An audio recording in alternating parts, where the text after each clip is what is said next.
Hoy vamos con otro capítulo, otro episodio, otro podcast de esta travesía tan extraña y tan poderosa que es estudiar este libro de Napoleón Hill.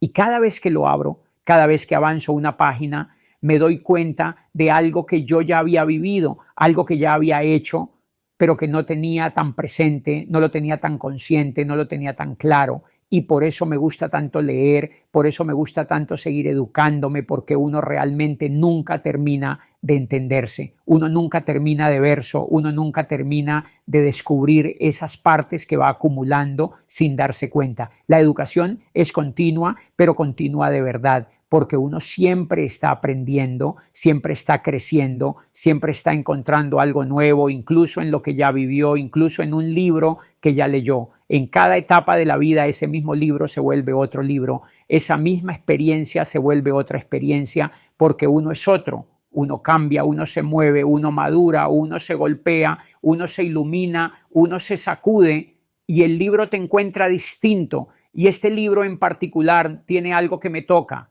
que me mueve, que me abraza por dentro, porque esta entrevista con el diablo, que yo la interpreto más como esa otra parte nuestra, esa parte oscura que todos tenemos, esa indecisión, esa energía que a veces nos jala para donde no queremos ir, esa voz que no es externa sino interna, esa sombra que nos hace dudar, que nos distrae, que nos agota, esa parte que uno mismo alimenta sin darse cuenta. Y uno puede llamarlo como quiera, uno puede decirle diablo, uno puede decirle mal, uno puede decirle miedo, pero es real y existe. Y cuando uno no es consciente, lo controla, lo domina, lo maneja como quiere. Y es impresionante cómo puede meterlo a uno en vidas infelices, vidas intranquilas, vidas donde uno no siente ni propósito, ni claridad, ni prosperidad. Por eso este libro funciona como un espejo incómodo pero necesario, porque le va mostrando a uno la trampa, la maraña, la manipulación interna, y uno empieza a verse con más crudeza, pero también con más esperanza. Y por eso este nuevo podcast me tiene contento, me tiene emocionado, me tiene soñando, me tiene vibrando en una energía que me gusta, porque mientras lo grabamos, mientras lo estudiamos, siento que estamos creciendo en todos los sentidos, estamos creciendo en lo que hacemos, en lo que pensamos, en lo que sentimos. Y este libro no solo acompaña el proceso, sino que lo ilumina, lo estira, lo expande. Cada capítulo me abre otra ventana, me muestra una parte mía que estaba ahí, pero dormida, quieta, escondida. Y entonces uno empieza a hilar, a conectar, a entender por qué ha hecho lo que ha hecho, por qué ha sentido lo que ha sentido. Y uno empieza a tomar conciencia de cosas que antes creía normales, pero que no lo eran.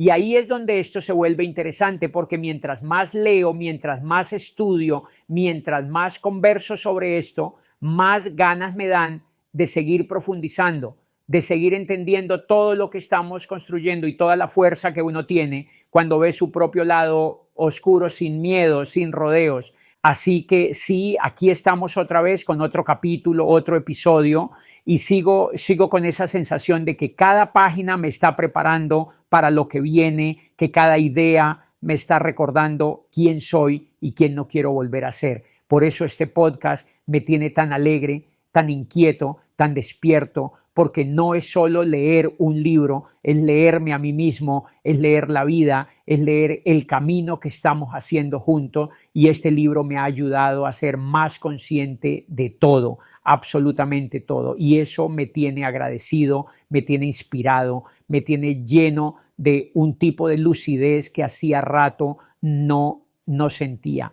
La cualidad número 1 para triunfar es aprovechar los fracasos, y eso a mí me cambió la perspectiva, porque uno crece pensando que fracasar es lo peor que le puede pasar, que fracasar es una señal de que uno no sirve, de que uno no es lo suficientemente bueno, de que algo salió mal. Pero cuando uno lo mira desde otro ángulo, cuando uno lo mira desde la vida real, desde la experiencia, desde lo que realmente funciona, uno se da cuenta de que el fracaso es una virtud, el fracaso es una ventaja, el fracaso es una herramienta poderosa, el fracaso, cuando se usa bien, es un motor, pero solo funciona cuando uno no se rinde, solo cuando lo aprovecha, solo cuando lo exprime, solo cuando lo estudia, solo cuando aprende de él. Y eso es lo que a la mayoría no le gusta hacer, porque ahí es donde duele, ahí es donde uno tiene que mirar lo que no quiere ver, ahí es donde uno siente el golpe. Y algo que me gustó mucho del libro es que expone el fracaso sin maquillaje, sin romantizarlo, sin ponerle flores. Lo expone como es, porque todos, absolutamente todos, sabemos que el fracaso impulsa al éxito. Eso lo repiten por todos lados, pero aún así, aún sabiendo eso, a la mayoría de las personas, al 99% de las personas, el fracaso las hace renunciar, las frena, las quiebra, las dobla. Y ahí es donde uno entiende por qué la vida funciona como funciona. Porque no es que el fracaso sea malo, es que la reacción al fracaso es la que define todo. La mayoría lo interpreta como una señal para no seguir, como un mensaje para detenerse, como un aviso de que ya no más. Y ahí el fracaso juega en nuestra contra porque se convierte en un juez, en un verdugo, en una sombra que nos ata. Por eso el fracaso es tan negativo en nuestras mentes, porque lo tenemos asociado a renunciar, a perder, a quedarnos quietos, a bajar la cabeza. Y esa asociación es peligrosa. Esa asociación es la que destruye sueños y proyectos antes de tiempo. Pero cuando uno lo ve con otros ojos, cuando uno lo ve desde la perspectiva de las grandes mentes, desde los grandes líderes, desde la gente que realmente ha construido algo, ahí cambia todo. Porque esas personas no ven el fracaso como una sentencia, lo ven como un mapa, lo ven como información, lo ven como un laboratorio donde se prueba, se ajusta, se mide, se aprende. Para ellos el fracaso es una herramienta que los hace avanzar, que los impulsa, que los aclara, no los detiene, los direcciona. Y ahí está la diferencia entre los que logran las cosas y los que no. No es la inteligencia, no es el talento, no es la suerte, es cómo aprovechan el fracaso, cómo se toman el fracaso, cómo interpretan el golpe, cómo reaccionan ante ese momento donde algo no salió como esperaban, porque en ese momento es donde uno se define, en ese instante donde uno podría renunciar pero decide seguir, en ese instante donde uno podría quejarse pero decide observar, entender, mejorar. Esa pequeña diferencia, ese pequeño giro mental es el que marca vidas enteras. Y mientras más lo repaso, mientras más lo pienso, más claro me queda que el fracaso no es un enemigo. El enemigo es la interpretación que uno hace de él. Por eso esta idea me gusta tanto, porque a uno le cambia el lente, le cambia la energía, le cambia la manera de mirar lo que está viviendo. Y ahí es donde uno entiende por qué las personas que llegan lejos no llegan porque tuvieron una vida fácil, sino porque aprendieron a convertir cada caída en una escalera, cada tropiezo en una señal, cada error en un maestro. Y cuando uno entiende eso, el fracaso deja de ser un susto y se vuelve un aliado. Y ahí sí empieza la vida de verdad. Este capítulo me hizo recordar algo que a veces uno no dice en voz alta, pero que lo siente por dentro. La gente le tiene más miedo al infierno que a cualquier otra cosa. Le tienen miedo a morir, le tienen miedo a la eternidad esa que les pintaron, le tienen miedo a esa imagen aterradora que uno crece escuchando. Pero lo irónico, lo impresionante, lo que a mí me golpeó es que el infierno no está después de la muerte. El infierno está aquí, está en la tierra, está en la mente, está en el día a día, está en la forma como uno vive cuando uno está indeciso, cuando uno no se mueve, cuando uno no define nada. Ese infierno sí es real, ese sí se siente, ese sí quema por dentro, porque cuando uno está indeciso, cuando uno no va en la dirección que realmente quiere, cuando uno se queda en ese limbo, en ese sí pero no, en ese tal vez después, ese es el verdadero infierno. Ese estado donde uno no sabe si avanzar o quedarse quieto, si ir por lo que quiere o seguir disfrazando lo que ya no le suma. Y yo me acuerdo que yo viví eso, yo viví ese infierno sin llamarlo así, sin ponerle nombre, pero lo sentía, porque no tomaba ninguna decisión certera en mi vida, nada concreto, nada firme, nada definitivo, y se siente como un infierno, literal. Te quema la cabeza, te quema el alma, te quita la paz, te pone en un estado donde nada avanza, donde todo pesa, donde cada día se siente igual, sin chispa, sin dirección. Y tú sabes de qué estoy hablando, tú sabes cómo se siente eso, porque no hace falta explicarlo mucho. Uno sabe cuando está en paz y uno sabe cuando está viviendo un infierno. Uno lo siente, tú lo sientes.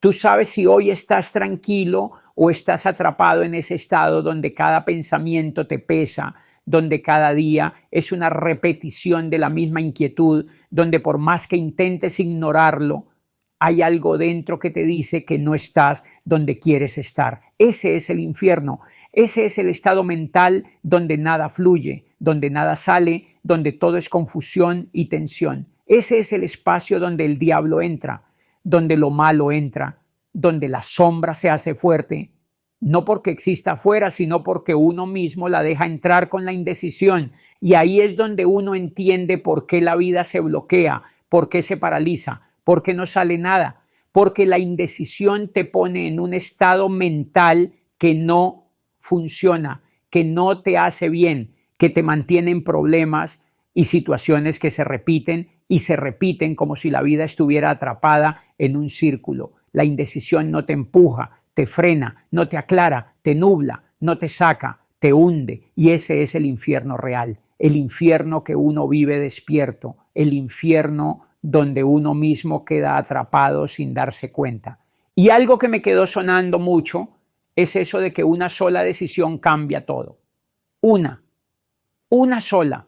Porque no es la perfección de la decisión, no es si es la decisión correcta o incorrecta, es el hecho de decidir. Porque cuando uno decide, el estado mental cambia, la energía cambia, el ánimo cambia, la vida cambia. Y lo más curioso es que incluso cuando uno se equivoca, si está decidido, igual avanza, igual aprende, igual llega a algún lado. Pero cuando uno está indeciso, no llega a ninguna parte. Y eso es lo que más destruye, lo que más desgasta, lo que más apaga. La indecisión es una de las causas más grandes por las cuales las personas no viven felices, no viven en libertad de mente, no viven con claridad, no viven con propósito, porque la indecisión es una cárcel silenciosa, una cárcel que no suena, pero encierra, una cárcel sin barrotes, pero con límites invisibles. Y cuando una persona vive ahí, en ese limbo, no puede lograr ningún otro tipo de libertad, ninguna, porque toda libertad empieza en la mente. Y si la mente está atrapada en la indecisión, la vida completa se queda atada. Por eso, para mí quedó clarísimo, el infierno está en la tierra. El infierno no es un castigo después de la vida. El infierno es la indecisión dentro de la vida. Ese es el fuego que más quema. Ese es el fuego que consume sin que uno se dé cuenta. Ese es el fuego que apaga a la gente.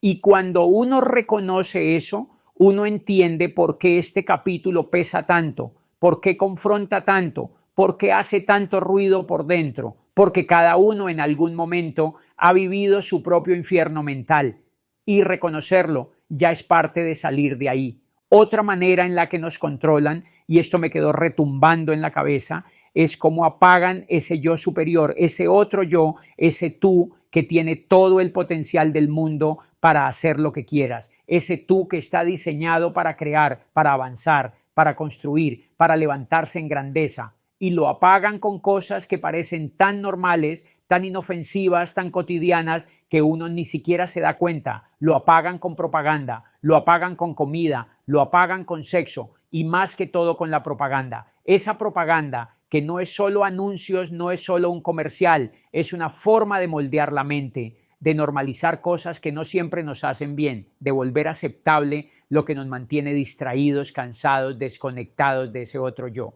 Y una de las cosas que más me llamó la atención es cómo influyen en la comida, porque uno crece pensando que comer mal es normal, que comer cualquier cosa es parte de la vida moderna, que no tiene nada que ver con triunfar, pero cuando lo miras más profundo te das cuenta de que la comida es energía. Eso es literal. Si tú comes mal, no es solo el cuerpo el que se siente pesado, es la mente la que pierde claridad. Y a mí eso me impactó porque nunca lo había pensado así de simple, así de directo. Sin energía no hay creatividad, sin energía no hay enfoque, sin energía no hay impulso. Y todo eso empieza en algo tan básico como lo que entra en tu cuerpo todos los días. Lo mismo con el sexo, que en este libro lo explica de una manera que te mueve el piso porque habla de la energía creativa, de esa fuerza que uno tiene dentro y que puede convertirse en visión, en ambición, en proyectos, en decisiones grandes. Pero si esa energía se gasta solamente en buscar con quién, en ese círculo sin fin de estímulo y consumo, esa energía se dispersa, se diluye, se va. Y lo impresionante es que eso también te mantiene distraído, distraído del proyecto, distraído del propósito, distraído de ti mismo. Y uno ni cuenta se da porque todo está normalizado. Todo está puesto de una manera que parece natural, pero en realidad es una distracción gigante. Y ahí es donde yo más sentí que esto me golpeó, la propaganda. Porque la propaganda no solo vende, sino que educa sin que uno quiera, moldea sin que uno lo permita, entra sin pedir permiso. Y uno termina pensando, comiendo, mirando, deseando cosas que no necesariamente vienen de uno, sino de lo que uno consume. Y eso es lo que más utilizan en nuestra contra. Eso es lo que más se mete, lo que más perfora, lo que más apaga el potencial porque entra por los ojos, por los oídos, por la repetición, por la costumbre, y cuando uno se da cuenta ya piensa diferente, ya actúa distinto, ya reacciona sin saber por qué, y por eso el entorno se vuelve tan importante. ¿Qué escuchas? ¿Qué ves? ¿Qué permites que entre a tu mente? Todo eso pesa, todo eso marca, todo eso te mueve hacia un lado o hacia otro.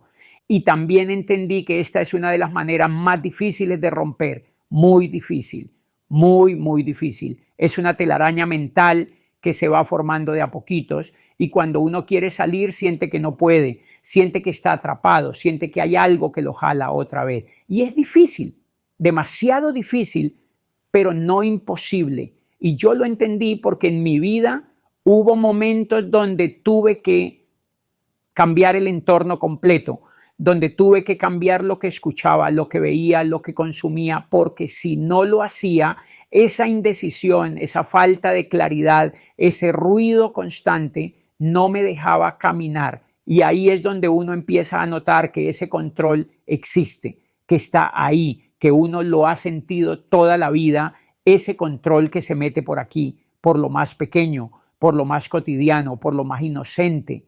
Y mientras más lo pienso, más me doy cuenta de que esa indecisión que uno siente a veces no viene solo de uno, viene de todo eso que entra sin filtro. Y es en ese espacio donde uno siente que el diablo se mete por aquí, por el pensamiento, por la distracción, por esa nube mental que no te deja avanzar. Y da miedo darse cuenta de eso, pero también libera, porque lo ves, lo identificas, lo entiendes, y cuando uno lo entiende, algo por dentro empieza a despertarse. No porque uno haga algo de inmediato, sino porque por primera vez lo ve con claridad.